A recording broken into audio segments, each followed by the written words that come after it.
ओम शांति। अव्यक्त मुरली रिवाइज 28/2/84।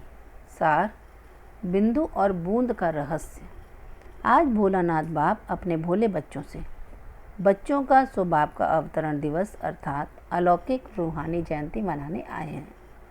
भोलानाथ बाप को सबसे प्रिय भोले बच्चे हैं। भोले अर्थात जो सदा सरल स्वभाव, शुभ भाव और स्वच्छता संपन्न मन और कर्म दोनों में सच्चाई और सफाई। ऐसे भोले बच्चे भोलानाथ बाप को भी अपने ऊपर आकर्षित करते हैं। भोलानाथ बाप ऐसे सरल स्वभाव भोले बच्चों के गुणों की माला सदा ही सिमरण करते रहते हैं। आप सभी ने अनेक जन्मों में बाप के नाम की माला सिमरण की और बाप अभी संगम युग पर बच्चों को रिटर्न दे रहे हैं। बच्चों की गुणमाला सिमरण करते हैं। कितने भोले बच्चे भोलानाथ को प्यारे हैं। जितना ज्ञान स्वरूप, नॉलेजफुल, पावरफुल, उतना ही भोलापन। भगवान को भोलापन प्यारा है। ऐसे अपने श्रेष्ठ भाग्य को जानते हो ना, जो भगवान को मोह लिया, अपना बना दिया। आज भक्तों और बच्चों दोनों का विशेष मनाने का दिन है। भक्त तैयारियां कर रहे हैं, आह्वान कर रहे हैं और आप सम्मुख बैठे हो। भक्तों की लीला भी बाप देख देख मुस्कुराते हैं और बच्चों की मिलन लीला देख देख हर्षाते हैं। एक तरफ योगी भक्त आत्माएं, दूसरे तरफ सहज योगी बच्चे। दोनों ही अपनी अपनी लगन से प्रिय हैं। भक्त भी कोई कम नहीं है। कल के दिन आकारी इष्ट रूप में चक्र लगाकर देखना। बाप के साथ शालिग्राम बच्चों की भी विशेष रूप से पूजा होगी। अपना पूजन बाप के साथ भक्तों का देखना। अभी अंत तक भी 9 भक्त कोई हैं जो सच्चे स्नेह से भक्ति कर भक्ति की भावना का अल्प समय का फल अनुभव करते हैं। कल का दिन भक्तों के भक्ति की विशेष लगन का दिन है, समझा। आप सभी बाप की जयंती मनाएंगे या अपनी? सारे कल्प में बाप और बच्चों का एक ही बर्थडे हो, यह हो सकता है। भल दिन वही हो, वर्ष वह नहीं हो सकता। बाप और बच्चे का अंतर तो होगा ना, लेकिन अलौकिक जयंती बाप और बच्चों के साथ साथ है। आप कहेंगे हम बाप का बर्थडे मनाते हैं और बाप कहते बच्चों का बर्थडे मनाते हैं, तो वंडरफुल बर्थडे हो गया ना। अपना भी मनाते, बाप का भी मनाते। इससे ही सोचो कि भोलानाथ बाप का बच्चों के साथ कितना स्नेह है। जो जन्मदिन भी एक ही है, तो इतना मोह लिया ना भोलानाथ को। भक्त लोग अपने भक्ति की मस्ती में मस्त हो जाते हैं और आप पा लिया इसी खुशी में साथ साथ मनाते, गाते, नाचते हो। यादगार जो बनाया है उसमें भी बहुत रहस्य समाया हुआ है। पूजा में चित्रों में 2 विशेषताएं दिखाई हैं। विशेषताएं विशेष हैं। एक तो है बिंदु की विशेषता और दूसरी है बूंद बूंद की विशेषता। पूजा की विधि में बूंद बूंद का महत्व है। इस समय आप बच्चे बिंदु के रहस्य में स्थित होते हो। विशेष सारे ज्ञान का सार एक बिंदु में, शब्द में समाया हुआ है। बाप भी बिंदु, आप आत्माएं भी बिंदु और ड्रामा का ज्ञान धारण करने के लिए जो हुआ फिनिश अर्थात फुल स्टॉप, बिंदु लगा दिया। परमात्मा, आत्मा और यह प्रकृति का खेल अर्थात ड्रामा, तीनों का ज्ञान प्रैक्टिकल लाइफ में बिंदु ही अनुभव करते हो ना। इसलिए भक्ति में भी प्रतिमा के बीच बिंदु का महत्व। दूसरा है बूंद का महत्व। आप सभी याद में बैठते हो या किसी को भी याद में बिठाते हो तो किस विधि से कराते हो? संकल्पों की बूंदों द्वारा। मैं आत्मा हूँ, यह बूंद डाली। बाप का बच्चा हूँ, यह दूसरी बूंद। ऐसे शुद्ध संकल्प की बूंद द्वारा मिलन की सिद्धि का अनुभव करते हो ना। तो एक है शुद्ध संकल्पों की स्मृति की बूंद।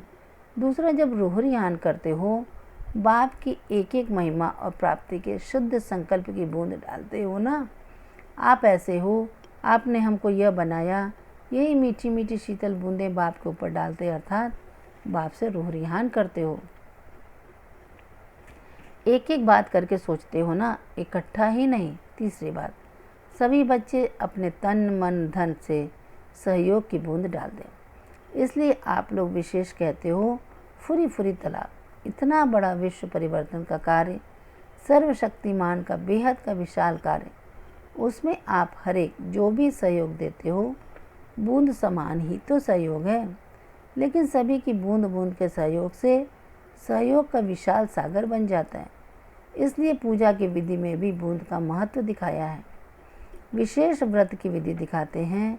व्रत लेते हो ना, आप सभी बाप के सहयोगी बनने में व्यर्थ संकल्प के भोजन का व्रत लेते हो कि कभी भी बुद्धि में अशुद्ध व्यर्थ संकल्प स्वीकार नहीं करेंगे। यह व्रत अर्थात दृढ़ संकल्प लेते हो। और भक्त लोग अशुद्ध भोजन का व्रत रखते हैं और साथ साथ आप सदा के लिए जागती ज्योत बन जाते हो और वह उसके याद स्वरूप में जागरण करते हैं। आप बच्चों के अविनाशी रूहानी अंतर्मुखी विधियों को भक्त ने स्थूल बाहरमुखी विधियां बना दी हैं, लेकिन कॉपी आप लोगों को ही की है। जो कुछ टच हुआ रजोप्रधान बुद्धि होने कारण ऐसे ही विधि बना दी। वैसे रजोगुणी नंबर 1 भक्त और भक्ति के हिसाब से सतोगुणी भक्त तो ब्रह्मा और आप सभी विशेष आत्माएं निमित्त बनते हो, लेकिन पहले मनसा स्नेह और मनसा शक्ति होने के कारण मानसिक भाव की भक्ति शुरू होती है। यह स्थूल विधियां पीछे पीछे धीरे धीरे ज़्यादा होती हैं। फिर भी रचयिता बाप अपने भक्त आत्माएं रचना को और उन्हों की विधियों को देख यही कहेंगे कि इन भक्तों के टचिंग की बुद्धि की भी कमाल है। फिर भी इन विधियों द्वारा बुद्धि को बिजी रखने से, विकारों में जाने से कुछ न कुछ किनारा तो किया ना, समझा? आपकी यथार्थ सिद्धि की विधि भक्ति में क्या क्या चलती आ रही है, यह है यादगार का महत्व। डबल विदेशी बच्चे तो भक्ति देखने से किनारे में रहते हैं, लेकिन आप सबके भक्त हैं तो भक्तों की लीला आप बच्चे अनुभव करते हो कि हम पूज्य आत्माओं का अभी भी भक्त आत्माएं कैसे पूजन भी कर रही हैं और आह्वान भी कर रही हैं। ऐसे महसूस करते हो। कभी अनुभव होता है भक्तों की पुकार का, रहम आता है भक्तों पर। भक्तों का ज्ञान भी अच्छी तरह से है ना। भक्त पुकारे और आप समझो नहीं तो भक्तों का क्या होगा। इसलिए भक्त क्या है, पुजारी क्या है, पूज्य क्या है, इस राज को भी अच्छी तरह से जानते हो। पूज्य और पुजारी के राज को जानते हो ना। अच्छा, कभी भक्तों की पुकार का अनुभव होता है? पांडवों को भी होता है, वह सिर्फ शक्तियों को होता है। शालिग्राम तो ढेर होते हैं लाखों के अंदाज में, लेकिन देवताएं लाखों के अंदाज में नहीं होते। देवियां व देवताएं हजारों के अंदाज में होंगे, लाखों के अंदाज में नहीं होंगे। अच्छा, इसका राज भी फिर कभी सुनाएंगे। डबल विदेशियों में भी जो आदि में आए हैं, जो शुरू में एग्जाम्पल बने हैं, चाहे शक्तियाँ अथवा पांडव, उन्हों की भी विशेषता है ना। बाप तो सबसे पहले बड़ा विदेशी है। सबसे ज़्यादा समय विदेश में कौन रहता है? बाप रहता है ना। अभी दिन प्रतिदिन जितना आगे समय आएगा उतना भक्तों के आह्वान का आवाज़, उन्हों की भावनाएं सब आपके पास स्पष्ट रूप में अनुभव होंगी। कौन सी इष्ट देवी व देवता हैं वो भी मालूम पड़ेगा। थोड़े पक्के हो जाओ, फिर यह सब दिव्य बुद्धि की टचिंग द्वारा ऐसे अनुभव होगा जैसे दिव्य दृष्टि से स्पष्ट दिखाई देता है। अभी तो सज रहे हो, इसलिए प्रत्यक्षता का पर्दा नहीं खुल रहा है। जब सज जाएंगे तब पर्दा खुलेगा और स्वयं को भी देखेंगे। फिर सबके मुख से निकलेगा कि यह फलानी देवी भी आ गई, फलाना देवता भी आ गया। अच्छा, सदा भोलेनाथ बाप के सरल चित्त सहज स्वभाव वाले सहज योगी भोले बच्चे, सदा बिंदी और बूंद के रहस्य को जीवन में धारण करने वाले धारणा स्वरूप आत्माएं, सदा मन वाणी कर्म में दृढ़ संकल्प का व्रत लेने वाली ज्ञानी तो आत्मा, सदा अपने पूज्य स्वरूप में स्थित रहने वाली पूज्य आत्माओं को भोलानाथ वरदाता विधाता बाप का याद प्यार और नमस्ते। बच्चों की तरफ से बाबा को नमस्ते नमस्ते नमस्ते। झंडा लहराने के पश्चात बाप दादा के मधुर महावाक्य। बाप कहते हैं बच्चों का झंडा सदा महान है। बच्चे नहीं होते तो बाप भी क्या करते। आप कहते हैं बाप का झंडा सदा महान। गीत बज रहा था और बाप कहते हैं बच्चों का झंडा सदा महान। सदा सभी बच्चों के मस्तक पर विजय का झंडा लहरा रहा है। सबके नयनों में, सबके मस्तक में विजय का झंडा लहराया हुआ है। बाप दादा देख रहे हैं, यह एक झंडा नहीं लहराया, लेकिन सबके मस्तक के साथ साथ विजय का झंडा अविनाशी लहराया हुआ है। बाप और बच्चों के वंडरफुल बर्थडे की मुबारक। चारों ओर के अति स्नेही, सेवा के साथी, सदा कदम में कदम रखने वाले बच्चों को इस अलौकिक ब्राह्मण जीवन की बर्थडे की मुबारक हो। सदा सभी बच्चों को बाप दादा याद, प्यार और मुबारक के रिटर्न में स्नेह भरी बाहों की माला पहनाते हुए मुबारक दे रहे हैं। सभी बच्चों को यह अलौकिक बर्थडे विश्व की हर आत्मा यादगार रूप में मनाती ही आती है, क्योंकि बाप के साथ बच्चों ने भी ब्राह्मण जीवन में सर्व आत्माओं को बहुत बहुत बहुत सुख, शांति, खुशी और शक्ति का सहयोग मिला है। इस सहयोग के कारण सब दिल से शिव और शालिग्राम दोनों का बर्थडे शिव जयंती मनाते हैं। तो ऐसे शालिग्राम बच्चों को शिव बाप और ब्रह्मा बाप दोनों की सदा पदम गुणा बधाइयाँ हो, बधाइयाँ हो, सदा बधाई हो, सदा वृद्धि हो और सदा विधि पूर्वक सिद्धि को प्राप्त हो। अच्छा, विदाई के समय गुड मॉर्निंग तो सब करते हैं, लेकिन आपकी गॉड के साथ मॉर्निंग है तो गॉडली मॉर्निंग हो गई ना।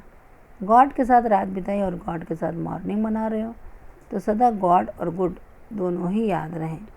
गॉड की याद ही गुड बनाती है। अगर गॉड की याद नहीं तो गुड नहीं बन सकते। आप सबकी सदा ही गॉडली लाइफ है, इसलिए हर सेकंड, हर संकल्प गुड ही गुड है। तो सिर्फ good morning, good evening, good night नहीं, लेकिन हर सेकंड, हर संकल्प गॉड की याद के कारण गुड है। ऐसे अनुभव करते हो। अभी जीवन ही गुड है, क्योंकि जीवन ही गॉड के साथ है।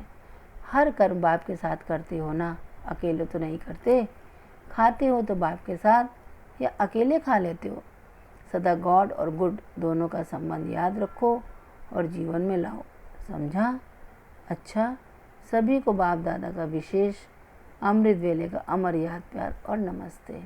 वरदान: महादानी बन, फ्राक दिली से खुशी का खजाना बांटने वाले मास्टर रहमदिल भाव।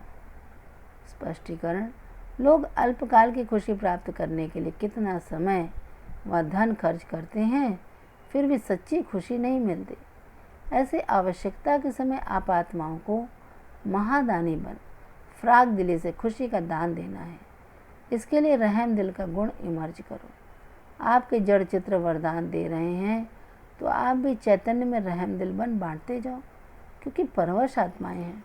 कभी ये नहीं सोचो कि ये तो सुनने वाले ही नहीं हैं। आप रहम दिल बन देते जाओ। आपकी शुभ भावना उन्हों को फल अवश्य देगी। स्लोगन: योग की शक्ति द्वारा हर कर्मेंद्रिय को ऑर्डर में चलाने वाले ही स्वराज्य अधिकारी हैं।